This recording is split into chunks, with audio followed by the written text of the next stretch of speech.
L'été de Vulcain 2. Les pyromanes d'État nous font la guerre.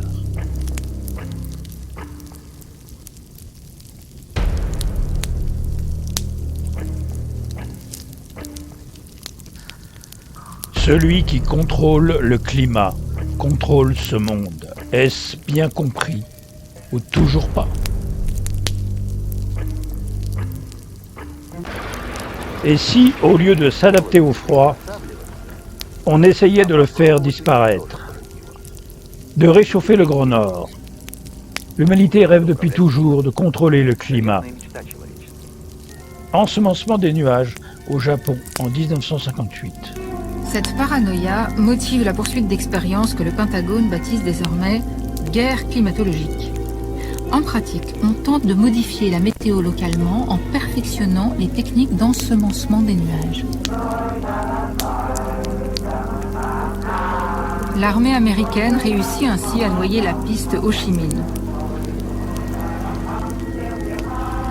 L'opération Popeye va être prolongée 5 ans dans le plus grand secret. Un article du New York Times dévoile l'intervention des faiseurs de pluie au Vietnam.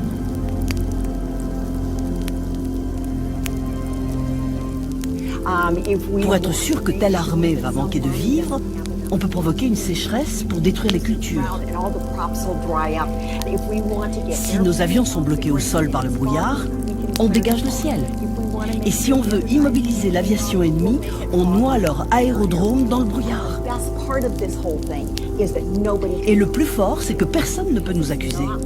Ce n'est pas comme une arme nucléaire qui génère des radiations dont on peut retracer la provenance.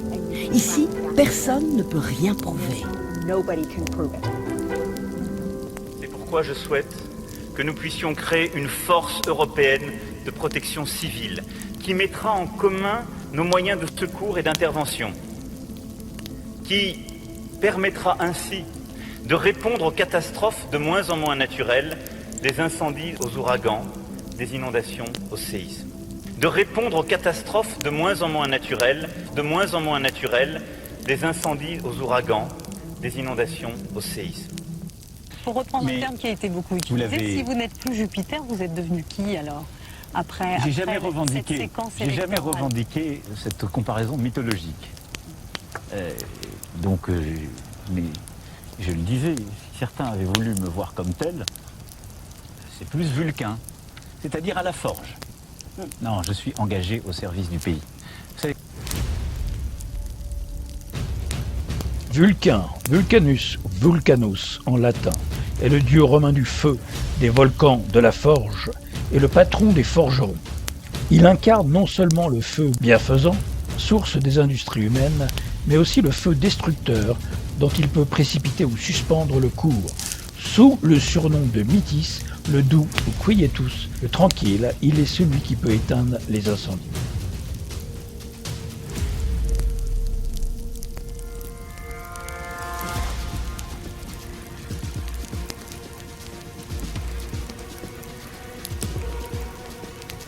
On est dans une période où on refonde, on est en train de réinventer un modèle. C'est plus dur de le réinventer quand tout n'a pas été détruit. Klaus Schwab, le monstre nazi du WEF. Un nouveau monde pourrait émerger dont les contours nous appartiennent pour le réimaginer et le redessiner. Sous-entendu, tout détruire d'abord, tout faire cramer.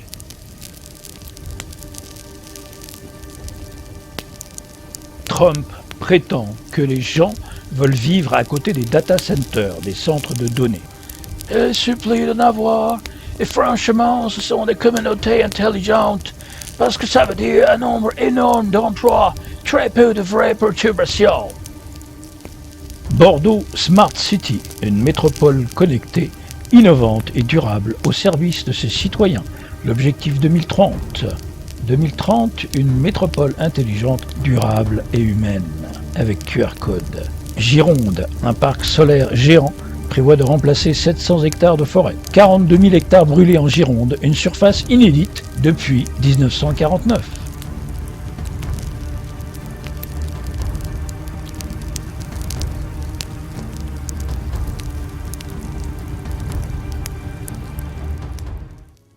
L'été de Vulcain 2. les pyromanes d'État nous font la guerre. La Macronie nous aura tout fait et continue joyeusement de pilonner nos forêts, nos campagnes, nos fonds de poche et nos comptes, même les plus fauchés, de massacrer notre faune, notre peuple, anciens, femmes et enfants, actifs, inactifs. L'équipe de l'infâme Vulcain Jupiter Néron ponctionne des milliards pour son armée et pour l'escroc nazioniste poudré en Ukraine, augmente toutes nos factures, nous insulte, nous considère comme des cloportes, des vaches à lait, des gueux, sans dents, mais avec un portefeuille à racketter constamment jusqu'à plus soif pour ses copains banquiers et ses lobbies pharmaco-guerriers et financiers. Le nouveau Néron au nez poudré de sa ligne blanche de perlimpinpin détruit systématiquement des zones ciblées de nos territoires et nos forêts, en prétextant des canicules auto-fécondées et leur précieux réchauffement tantôt rebaptisé dérèglement climatique au gré du vent et de leur narratif de propagande ajustable en permanence, que ces artificiers du climat et ces barbouzes pyromanes terrains, pompiers, membres de la liste d'Edouard Fantomas, Enedis, drones militaires incendiaires, armes à énergie dirigée, lasers et bien plus, s'efforcent de coller sur le dos du soleil qui tape toujours plus fort sous leur dôme de chaleur d'été amplifié au moment clé ou sur des mégots et barbecues sauvages. Il nous resserre la sauce du mégot de Notre-Dame, devant laquelle son agent présidentiel 2027, Édouard Philou, le fantomas du Havre de guerre, et le microte de Bribic pouffaient de rire en traversant la rue, tellement ils trouvaient la blague excellente. Il ne pouvait pas arranger toujours. Là aussi, ils ont lancé juste après une cagnotte avec leurs fameux mécènes et des donateurs naïfs. Plus de 350 000 donateurs pour récolter 843 millions d'euros collectés afin de rénover une cathédrale aux poutres imputrescibles de chêne de 400 ans visiblement fragile devant un briquet géant qui s'identifiait officiellement à une petite allumette, pour finalement organiser leur rituel et cérémonie occulte d'inauguration entre pouritiques et frères Latruelle, qui visiblement s'entendent à merveille avec la nouvelle paroisse en toge jésuite du rectum archipêtre de la cathédrale et l'archevêque de Paname. L'Église et les religions ont toujours travaillé main dans la main et la main dans la poche, avec les pouvoirs psychopathiques en place, même si certaines mouvances ont lutté pour conserver leur domination, et parfois s'entretuer, tout en torturant leurs ouailles, leurs adeptes ou leurs infidèles. L'auto-proclamé infect maître des horloges nous montre que lui et son arsenal climatique maîtrisent bien plus que Chronos en nous bouffant notre temps et nos enfants. Il manipule les éléments à des fins de contrôle total du bétail obéissant. Le feu et l'eau que ces acolytes mondialistes veulent nous faire payer. Bientôt ce sera l'oxygène et l'air pur et filtré qu'on respire, sans oublier les masques FFP2 qu'il tentera de nous coller sur la face. C'est pas le moment d'aller faire des efforts physiques. Et puis le fameux masque FFP2, le masque chirurgical, ne sert à rien. Le petit masque là qu'on a tous connu avec le Covid, il sert à pas grand chose parce qu'il ne filtre pas. Celui-ci qu'on appelle le masque un peu canard, parce que regardez, il a une forme un peu bec de canard. Eh bien ce masque-là, il a un pouvoir de filtration intéressant. Mais encore une fois, chez les enfants, on peut pas le mettre. Et puis on va sur Fontainebleau, version officielle. 6 personnes ne se connaissant pas ont décidé de mettre le feu, et le même jour, à la même heure, dans la forêt de Fontainebleau, alors que personne ne l'avait fait avant. La théorie du mégot de Notre-Dame était encore plus facile à avaler. Les boulots n'ont pas cramé. Fontainebleau, dans le 77, un étudiant en droit, soutien d'Édouard Philippe, et candidat au municipal, soupçonné d'avoir provoqué un des incendies.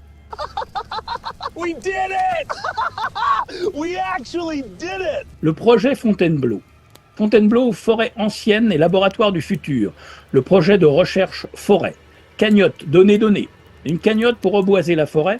Vulcain Jupiter demande du pognon pour financer son projet FM après celui de Notre-Dame. Pincez-moi, on vit dans un cauchemar.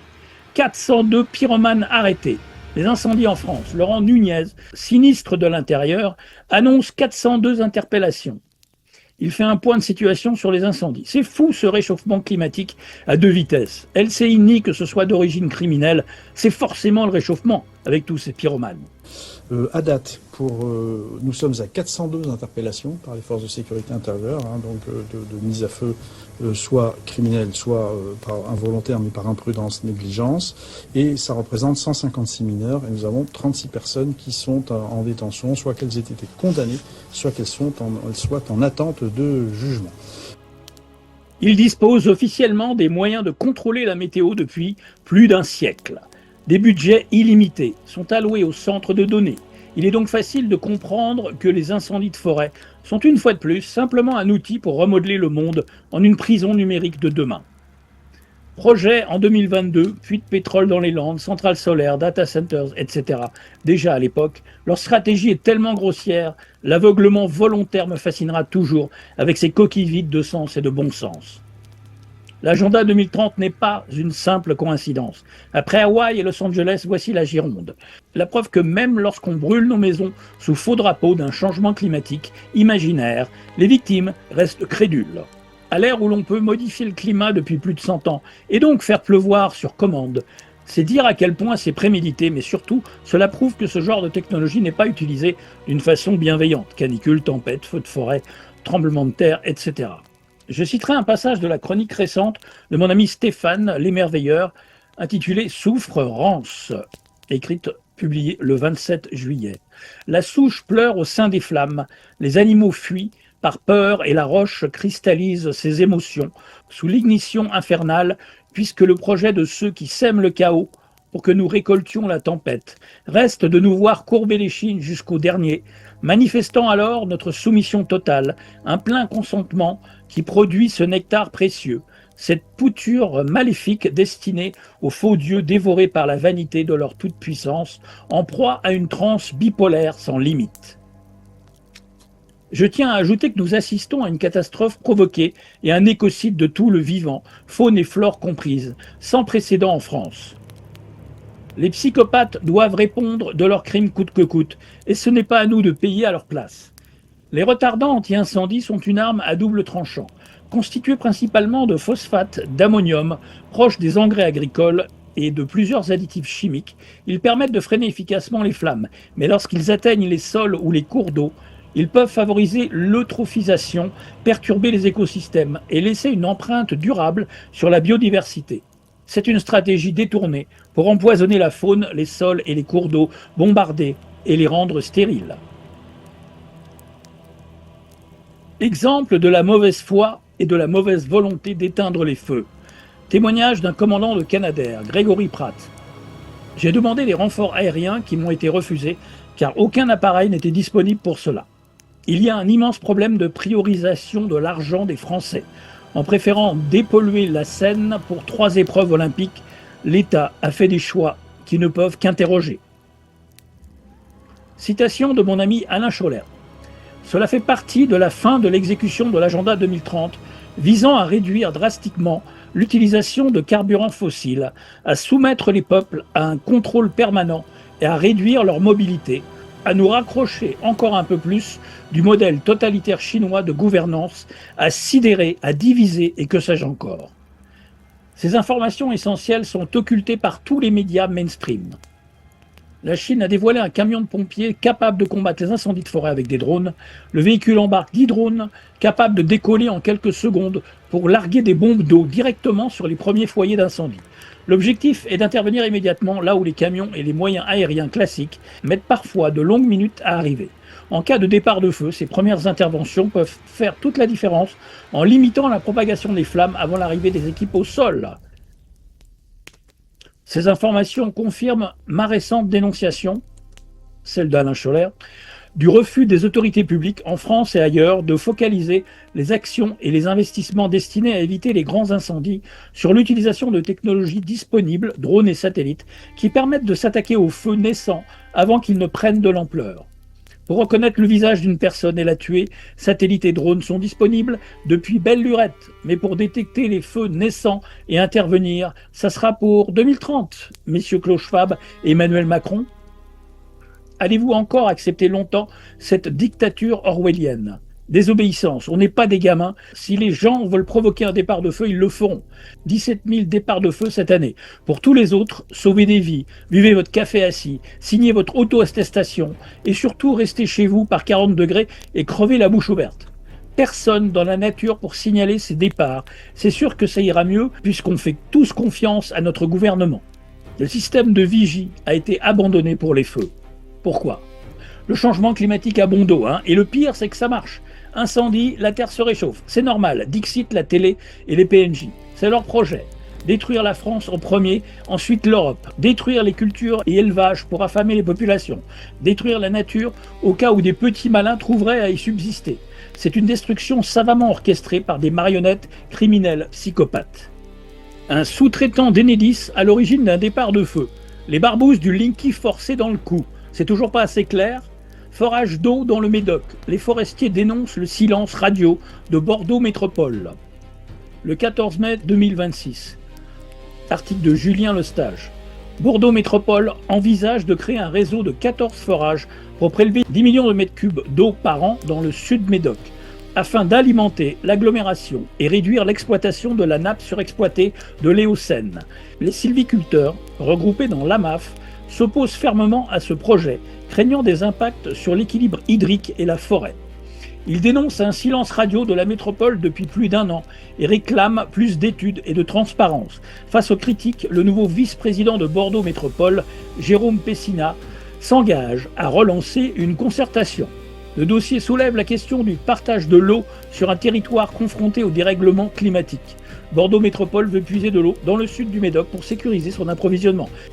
Le projet BXIA, resté confidentiel pendant 2 ans, pourrait faire de Bordeaux le centre névralgique d'un des plus grands supercalculateurs de France, le plus grand data center de France en Gironde.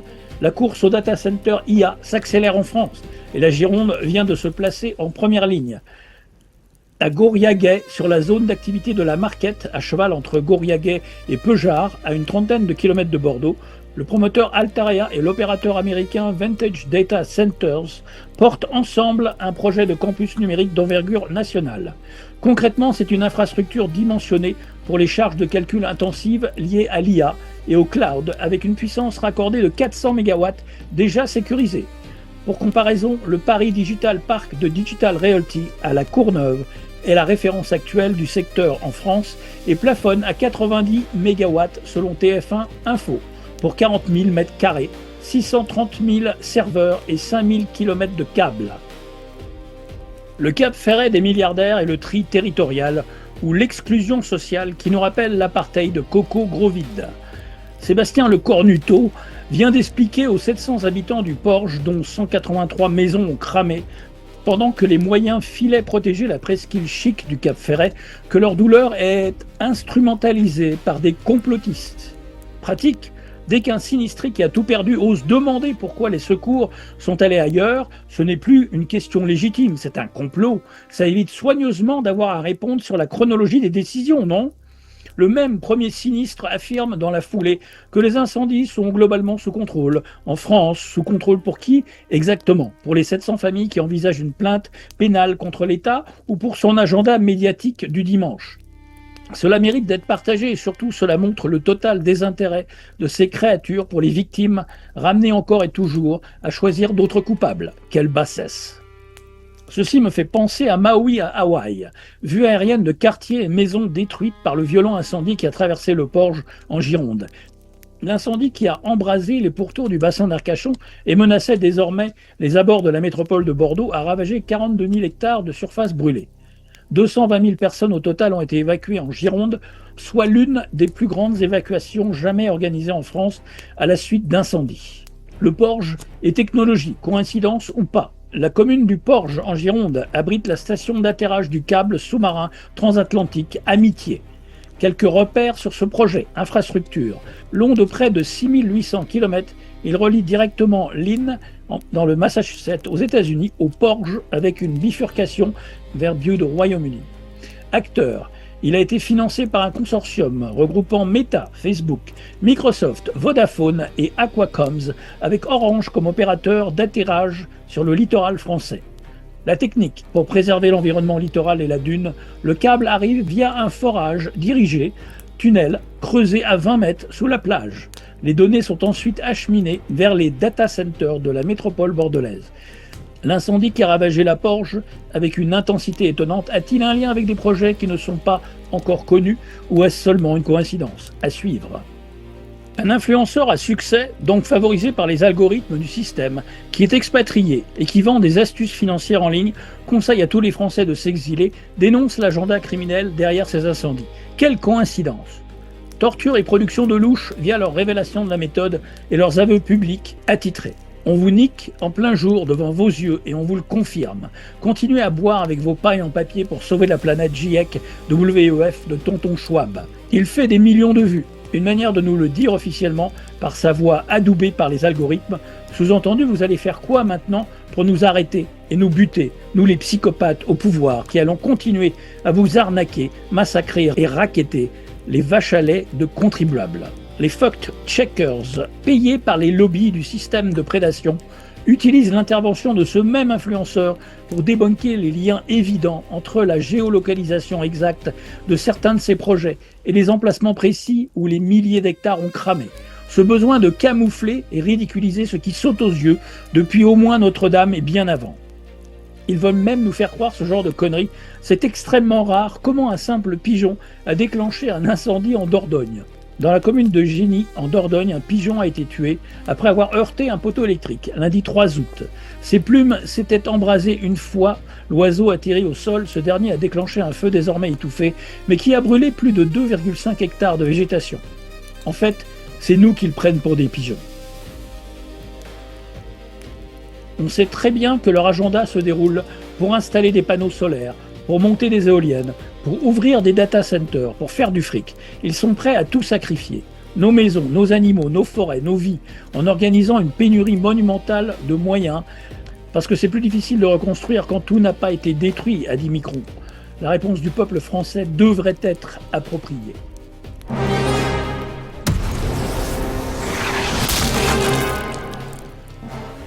Programmation prédictive bondesque et projet nazi d'époque. Ce film de James Bond montrait un miroir solaire qui faisait brûler des zones et était utilisé comme arme.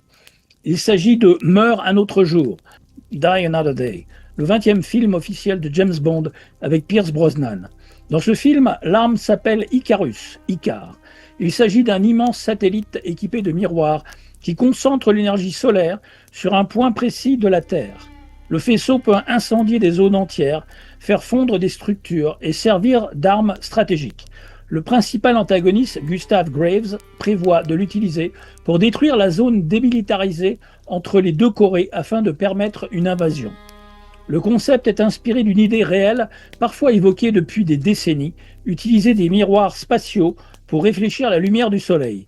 En pratique, avec les technologies actuelles, construire un miroir orbital suffisamment grand et précis pour produire les effets destructeurs montrés dans le film serait extrêmement difficile et les scènes relèvent largement de la fiction. C'est probablement ce film qui a popularisé l'image d'un miroir géant dans le ciel mettant le feu à une région. Maintenant, venons-en au pistolet de soleil, l'arme révélée par les nazis. Ce qui semblait relever de la science-fiction a pourtant été envisagé. Dès 1923, Hermann Oberth imagine un immense miroir spatial capable de concentrer les rayons du soleil sur la Terre. Le régime nazi reprendra sérieusement ce concept pendant la Seconde Guerre mondiale sous le nom de Soleil Gun, avec l'ambition de créer une arme orbitale. Le projet restera finalement à l'état de théorie, faute de technologie suffisante. Comme l'espace n'existe que dans les images de synthèse de la NASIA et sur les écrans des merdias qui vous présentent le planétarium du plafond terrestre du dôme sous l'enclos de la matrice comme infini, rassurez-vous, ou pas, ils n'ont pas besoin de station spatiale, ils l'appliquent avec leurs armes à énergie dirigée depuis des décennies, avec des lasers invisibles qui déclenchent des incendies ciblés à distance. 20 millions de tonnes d'oxyde d'aluminium déjà répandues dans nos forêts par la géo-ingénierie. L'oxyde d'aluminium est un accélérateur d'incendie. L'aluminium n'est pas toujours inoffensif face au feu. Sous forme de poudre microscopique, il devient un combustible extrêmement énergétique, utilisé dans les feux d'artifice, les propergoles de fusée et les mélanges pyrotechniques. Plus les particules sont fines, plus leur réactivité est élevée, une propriété chimique bien connue qui soulève des interrogations sur les effets potentiels d'une dispersion de particules d'aluminium dans l'environnement. Selon les experts météorologiques, un phénomène sans précédent en Europe est en cause. Des tempêtes de feu causées par des nuages de propagation d'incendie. En termes météorologiques, ces nuages sont appelés pyrocumulonimbus. Et ils sont imprévisibles car ils peuvent provoquer de nouveaux incendies à tout moment. Les experts parlent de conditions météorologiques présentant un risque d'incendie. Le sol forestier brûlé réchauffe l'air de manière si intense qu'il monte rapidement et forme des nuages de cendres et de fumée. Les particules de cendres se mélangent à l'humidité de l'air, créant ainsi les dangereux nuages de propagation d'incendie. Ce n'est pas suffisant pour eux. L'enfer n'est pas assez chaud. Ils disposent de tous les moyens du monde pour contrôler la météo et ainsi arrêter les incendies et prévenir les dégâts. Ce serait un jeu d'enfant. Mais que font-ils? Ils sont à la recherche de la prochaine vague de chaleur. D'abord, ils mettent en marche des fours à micro-ondes et créent des vagues de chaleur anormalement fréquentes qu'ils attribuent au changement climatique. Ensuite, ils donnent un petit coup de pouce avec des lasers ou des armes à micro-ondes et énergie dirigée pour que les bons endroits prennent feu. Et avant que quelqu'un ne s'en rende compte, voici la nouvelle tempête de feu qui rend tout possible, avec des flammes qui s'enflamment d'elles-mêmes. Ah oui? Qui a besoin d'arbres de toutes ces choses? Nous avons simplement besoin de plus d'espace pour la prochaine centrale solaire, le prochain parc éolien, serveur ou un projet de ville intelligente. Sans parler de toutes les dettes structurelles qui peuvent être contractées à partir de rien pour de tels problèmes continentaux pour nos créanciers terrifiés. Une chose est sûre, nous allons brûler tant que nous n'agirons pas. Alors quelle quantité de terre brûlée voulez-vous laisser derrière vous? Ces satanistes ne reculeront devant rien si on les laisse faire. Les armes à énergie dirigée, également connues sous le nom de DEW, sont des armes qui déploient un faisceau d'énergie très concentré, y compris des lasers, des micro-ondes et des faisceaux de particules. Après des décennies de recherche aux États-Unis, les entreprises de défense ont annoncé en 2015 que ces systèmes devraient être mis en service d'ici 2020. Et annoncent actuellement qu'ils sont prêts à être déployés sur le terrain. La Russie, la Chine, l'Inde et le Royaume-Uni développent également des armes à énergie dirigée, et l'Iran les utilise depuis au moins 2013.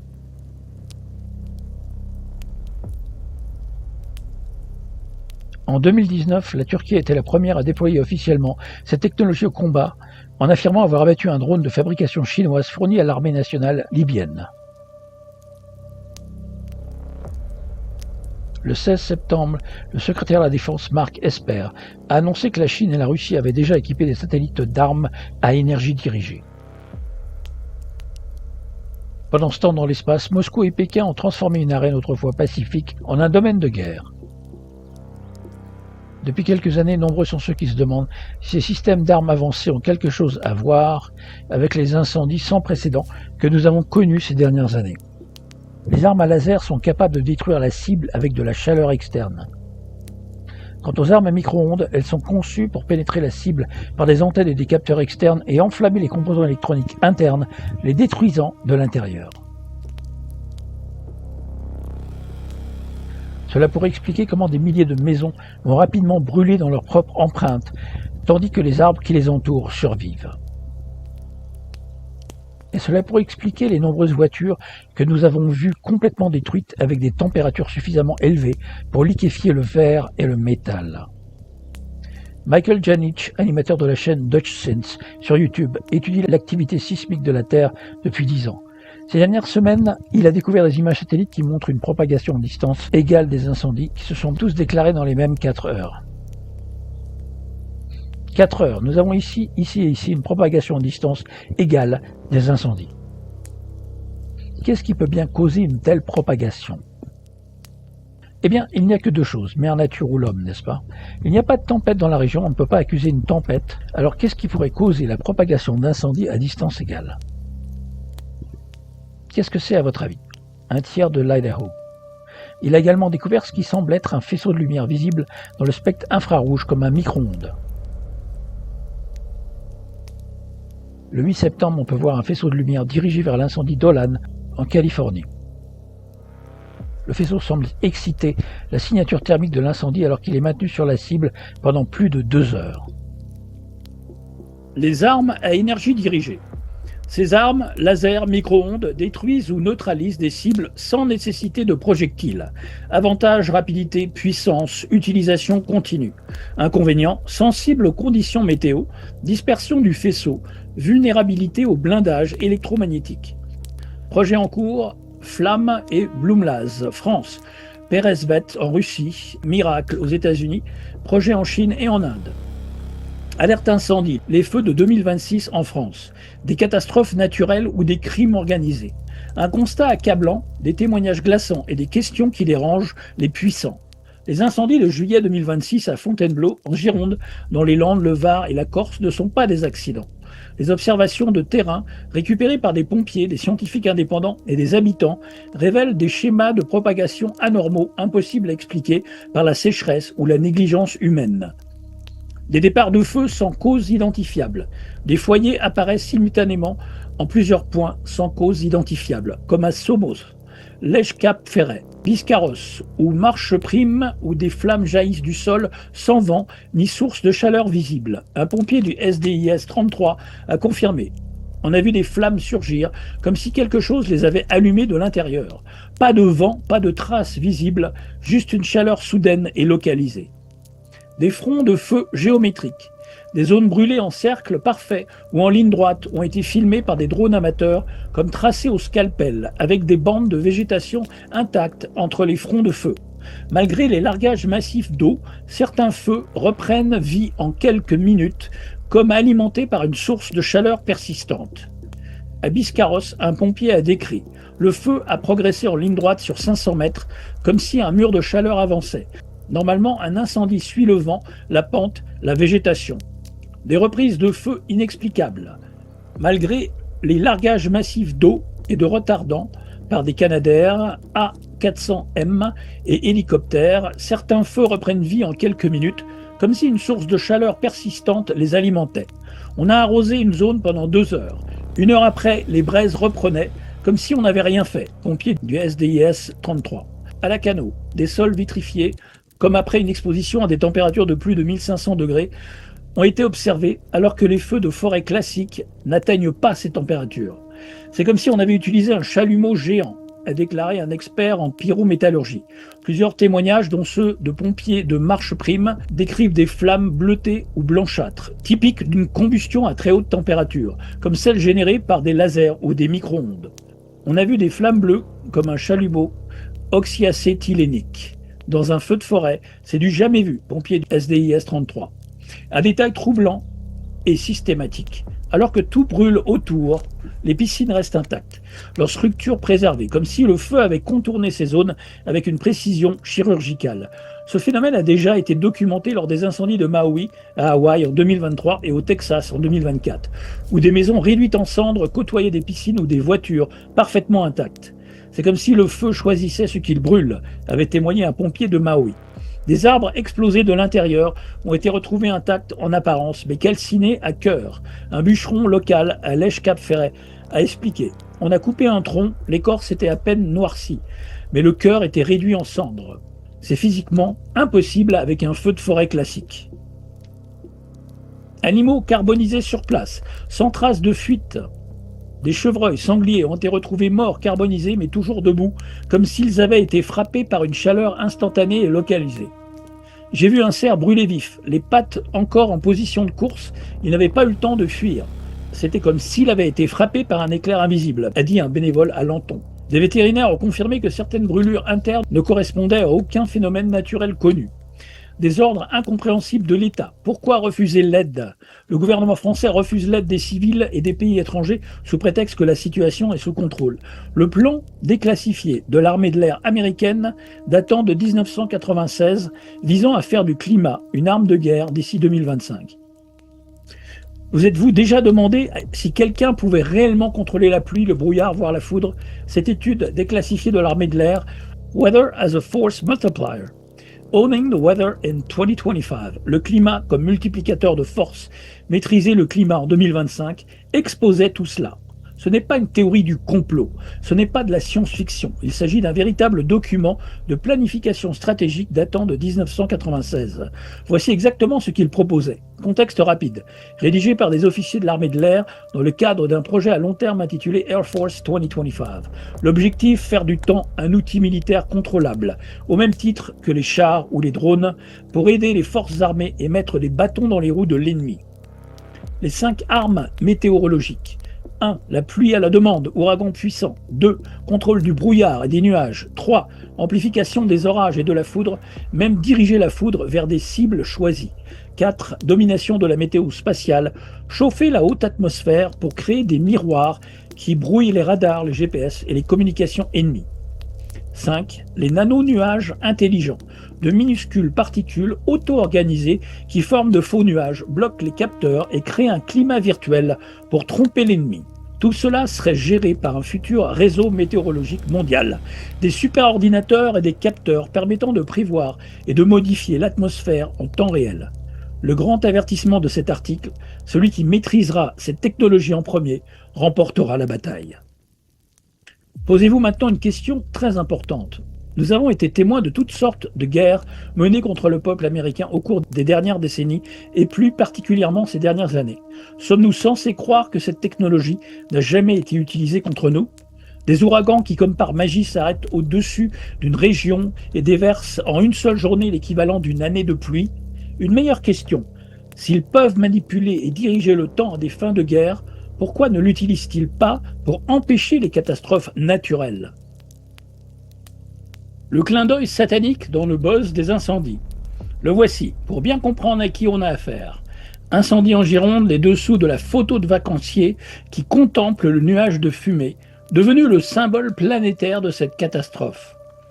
Une photo montrant des estivants contemplant le panache de fumée à Lacanau a suscité de nombreuses réactions. Elle a fait la une de la presse mondiale et est devenue le symbole du drame qui se noue en Gironde. Le parasol orange vif, 2 chaises de plage rayées et un couple de vacanciers qui contemplent au loin le gigantesque panache de fumée depuis le bord du lac de Lacanau. La série de photos prises durant les incendies en Gironde s'est retrouvée à la une des principaux journaux et a fait le tour des réseaux sociaux. Une signature peut se remarquer sur le parasol. Le parasol est un dispositif de protection contre les ardeurs du soleil. Il y a 3 fois le nombre 51 sur le parasol. 3 fois 51 sur le parasol. 5 plus 1 égale 6. Fois 3 égale 666. Voilà, on l'a. Le petit clin d'œil satanique. La psyop des pompiers ukrainiens. Campagne de com indécente pour la simple provocation. C'est une belle campagne de com pro-Zelensky, en fait commanditée par Micron et ses sbires de l'UE. Je ne vois pas autant de pubs pour les autres pompiers des autres pays. On n'a pas versé 15 milliards d'aides militaires à ces pays non plus. Ils sont arrivés après la bataille pour les photoshoots. Cette insistance médiatique et l'instrumentalisation des pompiers ukrainiens sur les réseaux par rapport aux autres est juste insupportable, vu qu'ils sont arrivés la plupart à la fin de la bataille ou après, et que c'est une opération politique et psychologique. Ça n'a rien à voir avec leur origine, mais avec l'équilibre avec les autres pompiers étrangers qui ne bénéficient pas de toute cette publicité autour de leur origine.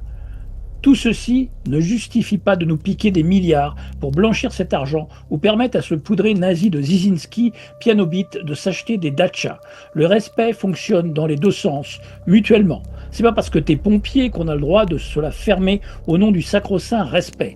Y a-t-il autant de com pour les pompiers venus d'Australie, de Lituanie, du Portugal, de Croatie, de Suisse ou d'Allemagne? Non. Et pour cause.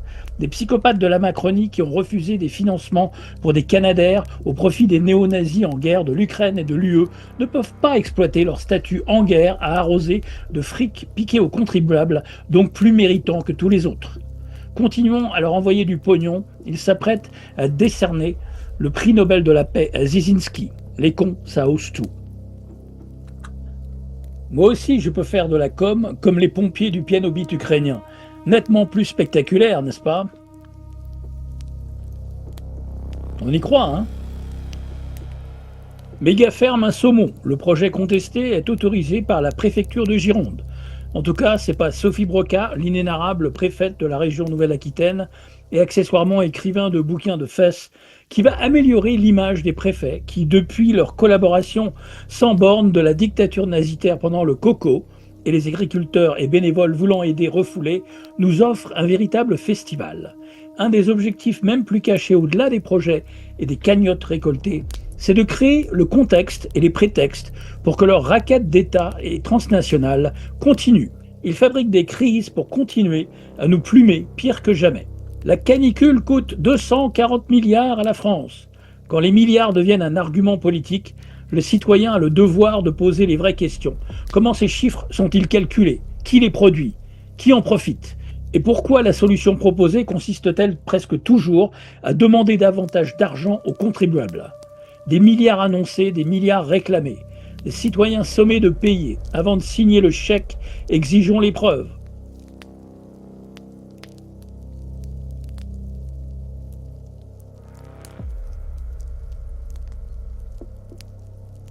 La masse de ce Truman Show macabre est composée en énorme majorité de PNJ, des personnages non joueurs, qui jouent les souffres-douleurs volontaires et sont programmés dans le déni délibéré et complice pour donner raison aux narratifs et discours officiels absurdes des prédateurs qui scénarisent et se nourrissent de ce qu'ils déclenchent. Ça va être difficile de soulever quiconque en nombre et de façon coordonnée. Tout mouvement avec des symboles, des couleurs et des meneurs bien formés pour guider et canaliser les foules seront déjà infiltrés à la base pour asseoir leur agenda. Malheureusement, les élites parasites et leurs centaines de milliers de membres francs-macs de leur loge dans le monde ne sont pas les seuls à maintenir l'illusion permanente et en boucle. Ce sont ces plus de 80-85%, chiffre très optimiste, de PNJ lobotomisés, ces acteurs de crise du Truman Show, qui n'accepteront jamais qu'on brise leur hypnose. Quelles sont les solutions? Que pouvons-nous faire, nous les peuples opprimés par la prédation, qui fait tout cramer pour mettre en scène ces rituels, nous pomper de l'énergie, installer ces data centers pour nous fliquer, ces éoliennes et panneaux solaires entre autres, et veut instaurer l'identité numérique et le crédit social façon apartheid et exclusion sociale façon Covid. Pas de QR code, pas de vax, pas d'hôpital sauf urgence, pas d'obsèques non limitées, pas de travail, pas de restaurant, pas de bar, pas d'accès au voyage, etc. Quelle solution pour repousser ou freiner ces psychopathes? Si l'on se place dans la perspective de citoyens qui estiment que des gouvernements ou de grandes entreprises prennent des mesures portant atteinte aux libertés publiques, identité numérique, surveillance, reconnaissance faciale, crédit social, etc., il existe effectivement des moyens de résistance qui ont déjà été employés dans différents pays. Certains sont très efficaces, sans impliquer de violence. Vu l'état du monde aujourd'hui, je doute sincèrement de leur efficacité dans les situations extrêmes, suivant un agenda 2030 occulte, maçonnique, concerté avec tous les dirigeants des pays membres du WEF qui s'en prennent violemment à tous les contestataires. Je les cite quand même pour exemple. Construire des alternatives, boycott économique ciblé, désobéissance civile non violente, recours juridique, information et débat, vie privée numérique, engagement politique, résilience locale, soutien aux lanceurs d'alerte, patience stratégique. Les scénarios de confrontation directe, de sabotage, d'attaque contre les infrastructures ou d'actions clandestines ont souvent eu des effets contre-productifs. Ils ont servi de justification à un durcissement de l'État, à une surveillance accrue et à une perte de soutien d'une partie de la population. Si l'on raisonne de manière stratégique, le facteur qui fait officiellement le plus souvent céder un pouvoir n'est pas la violence en elle-même, mais la perte de coopération de larges pans de la société.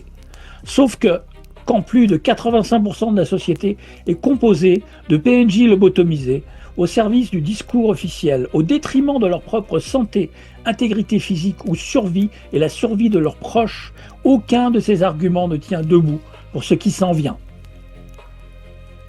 Concernant les mesures, identité numérique, chat control, surveillance en ligne, etc., il existe des débats politiques et juridiques importants en Europe. Certaines propositions ont été modifiées, retardées ou rejetées à la suite de critiques d'associations, de parlementaires, d'experts en cybersécurité et de défenseurs des libertés numériques.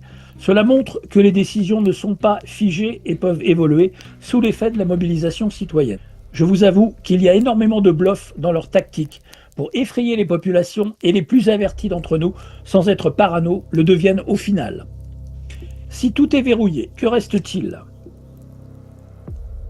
Sur le plan pratique, il reste surtout des formes de résilience qui ne reposent pas sur les infrastructures contrôlées. Les liens familiaux et communautaires, les réseaux d'entraide de proximité, les organisations religieuses, culturelles ou associatives lorsqu'elles conservent une autonomie, les échanges de connaissances et de compétences, la capacité à documenter et à transmettre l'information. Si l'on cherche des moyens de contourner un contrôle total, de neutraliser un tel système ou de proposer des stratégies d'affrontement pour le faire tomber plus rapidement, on est dans une impasse dans cette matrice et ce démonde inversé. Sur le fond, il y a aussi une question stratégique importante. Même dans des États ayant exercé un contrôle très poussé sur la population, l'application n'a jamais été parfaite. Les systèmes reposent sur des personnes, des administrations, des entreprises, des infrastructures et des ressources. Cela ne signifie pas qu'ils sont faciles à contester, mais cela signifie qu'ils ne sont pas omnipotents. Jusqu'où pourrait aller un système d'identité numérique ou de crédit social en théorie? Quels seraient les leviers techniques, les limites réelles, les vulnérabilités institutionnelles et les garde-fous possibles sans entrer dans des méthodes pour nuire ou contourner illégalement un tel système? Il est factuel que des systèmes d'identité numérique sont en cours de déploiement ou d'expérimentation dans plusieurs pays, y compris au sein de l'Union européenne. Des technologies de reconnaissance faciale sont utilisées dans certains contextes et font l'objet de débats et de réglementations. Des propositions comme Chat Control ont suscité une forte opposition de la part d'associations de défense des libertés numériques, d'experts en cybersécurité et de certains parlementaires. La pandémie de papier Covid-19 a conduit dans de nombreux pays à des restrictions abusives impunies, passes nazitaires, restrictions de déplacement, limitation d'accès à certains lieux, etc., qui restent pour beaucoup un précédent marquant, bien dégueulasse, qui a ouvert la voie au syndrome de l'open bar, où tous les abus de pouvoir sont permis chez nos pourritiques, la spirale infernale qu'on voit déferler depuis 2020. Il ne se cache plus, il reste en place, nous raquette encore plus et nous déballe même leurs horreurs sans aucune crainte d'être condamnés comme la liste d'Epstein. Les événements des dernières années constituent déjà les prémices d'un système de contrôle plus large. Voici un exemple de manifeste qu'on pourrait utiliser. Le manifeste dira reprendre notre souveraineté citoyenne et surtout d'humains véritables et conscients. Nous constatons une concentration croissante des pouvoirs politiques, économiques, financiers, technologiques et médiatiques et technocratiques. Nous estimons que cette concentration réduit progressivement les libertés individuelles, affaiblit le contrôle démocratique, favorise les conflits d'intérêts et éloigne les centres de décision des citoyens. Nous refusons que la peur, la surveillance permanente ou la dépendance technologique deviennent le fondement de nos sociétés. Notre objectif n'est pas de remplacer une domination par une autre. Notre objectif est de rendre le pouvoir à ceux qui le financent, les citoyens conscients du détournement de leurs impôts et la corruption aberrante qui gangrène ce monde. Nous refusons la corruption, les conflits d'intérêts, les monopoles, la surveillance généralisée, la confiscation des libertés fondamentales, toute impunité quel que soit le rang social ou politique. Nous demandons que toute personne exerçant un pouvoir important rende des comptes devant les citoyens, selon les mêmes règles que n'importe quel justiciable, et non l'inverse. Le pouvoir n'appartient pas à ceux qui gouvernent, il appartient à ceux qui acceptent de leur obéir. Le principe de conscience souveraine, le PCS, inspiré de l'article de Wayne Bush et Julie McVeigh sur les décisions de l'après-vie, peut s'appliquer de façon productive à notre incarnation 3D ici-bas. Une philosophie de la liberté intérieure, dans un monde saturé de propagande, de peur, de pression sociale, d'autorité, d'algorithmes et d'urgence permanente, une seule règle demeure. Ne cédez jamais votre souveraineté avant d'avoir acquis une clarté suffisante. Premier principe, toute autorité doit mériter votre confiance, jamais l'inverse. Deuxième principe, le consentement n'est valable que lorsqu'il est libre, éclairé, réversible, obtenu sans contrainte. S'il manque un seul de ces critères, ce n'est plus un consentement. Troisième principe, l'urgence est souvent l'ennemi du discernement. Toute personne qui exige une décision immédiate porte la charge de démontrer pourquoi cette urgence justifie l'abandon de votre liberté de choisir. Quatrième principe, la souveraineté précède toute croyance. Avant de croire un gouvernement, avant de croire un scientifique, avant de croire un journaliste, avant de croire un gourou, avant de croire un algorithme, avant même de croire votre propre peur, conservez votre capacité d'observer.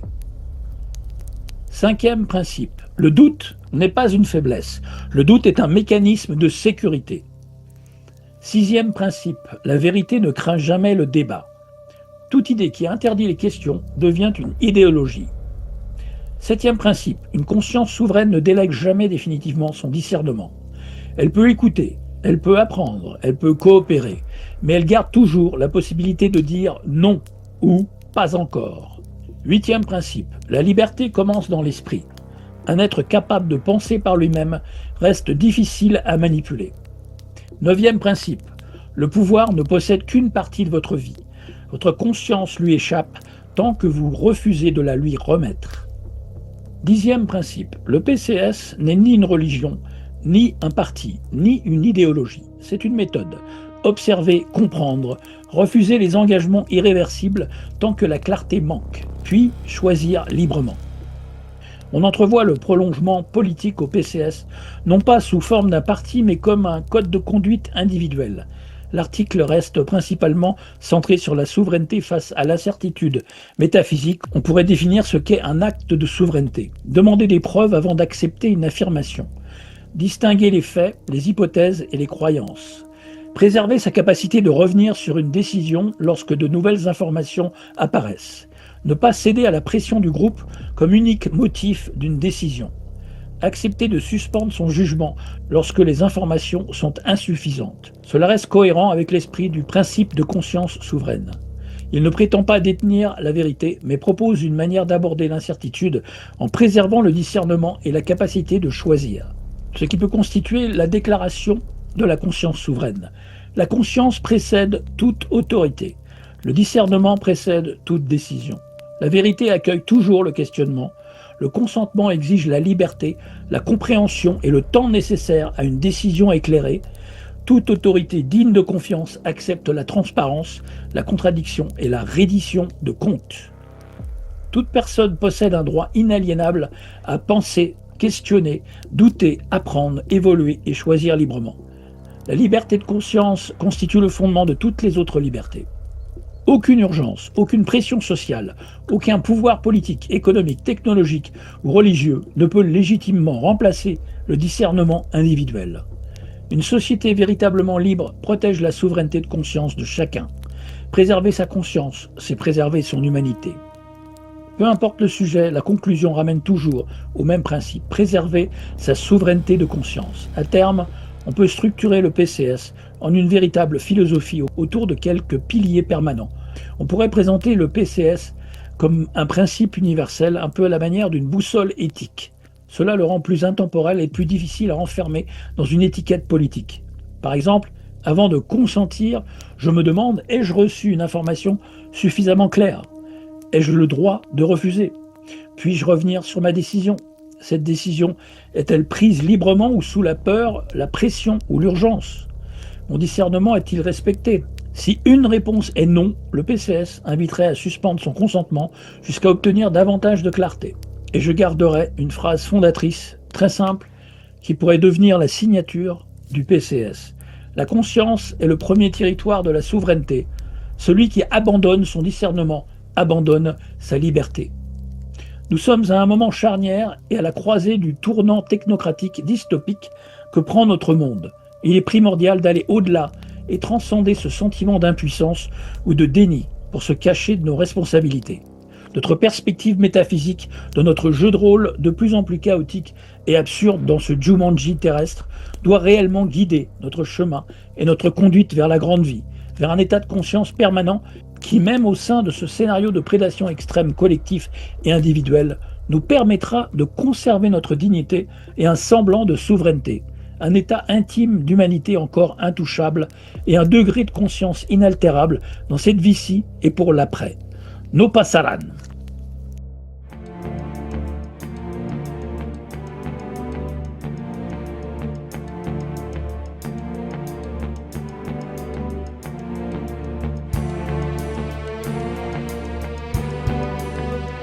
Tout le monde sait bien que modifier le climat est impossible. La géogénierie, ça ne peut pas exister, voyons.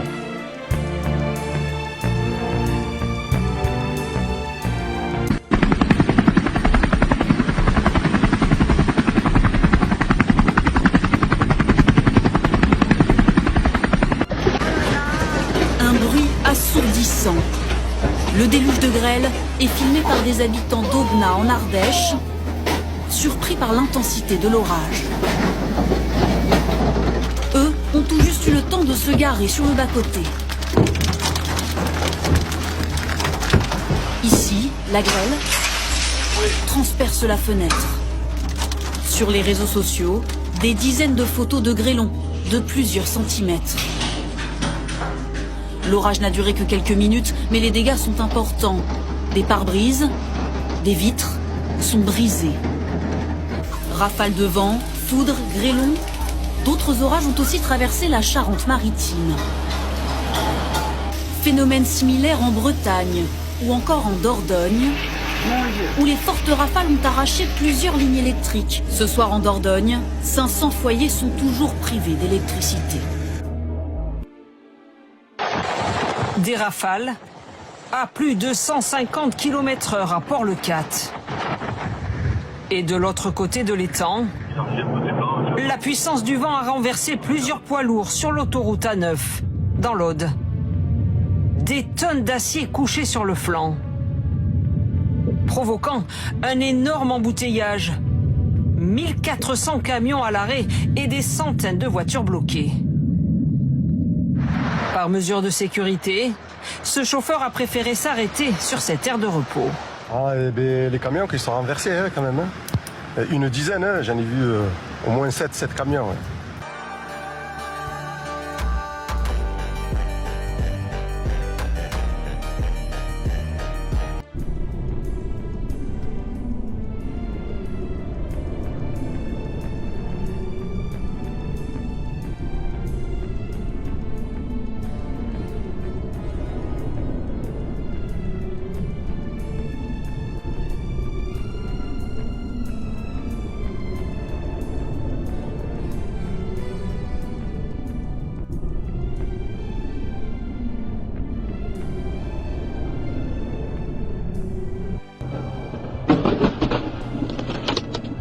His thoughts on Grant. Video, Jimmy. Wanna come in?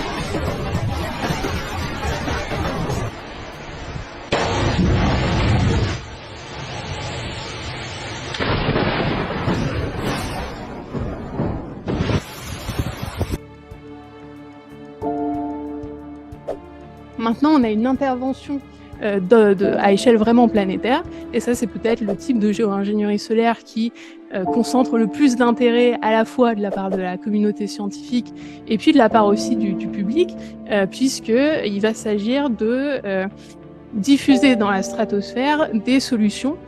Donc généralement c'est de l'acide sulfurique en fait c'est des particules réfléchissantes qu'on va mettre dans la stratosphère. Avec la circulation atmosphérique, ça va se répartir un peu partout autour de la Terre. Et ces particules, elles ont encore une fois pour but de réfléchir une partie du rayonnement solaire, avec plein de risques qu'on va voir tout à l'heure, et des projets qui sont aujourd'hui en cours de modélisation de la part de la communauté scientifique. On n'a pas encore passé le stade de l'expérimentation, à part, sauf 2 cas exceptionnels qui sont décrits par la communauté scientifique, et je parlerai notamment de l'entreprise Make Sunset. Alors pour le détail des projets qu'on a parcourus, vous pouvez aller voir la note, mais ce projet-là, il est vraiment notable parce qu'il s'agit d'une entreprise qui, tout à fait à l'encontre des principes de précaution qui sont appliqués par la communauté internationale, par la communauté scientifique, pardon, cette entreprise a commercialisé de manière complètement hâtive l'injection d'aérosols stratosphériques en commercialisant sur Internet ce que l'entreprise appelle des crédits de refroidissement. C'est-à-dire que vous pouvez, si vous le souhaitez, aller sur le site web de cette entreprise et acheter des crédits de refroidissement qui correspondent en fait à une quantité de solutions que eux vont aller mettre dans la stratosphère. Donc là, on est vraiment... Alors, la communauté scientifique est vraiment pas contente de ça, mais ça montre un peu toutes les dérives aussi commerciales qui peuvent être liées à ces techniques.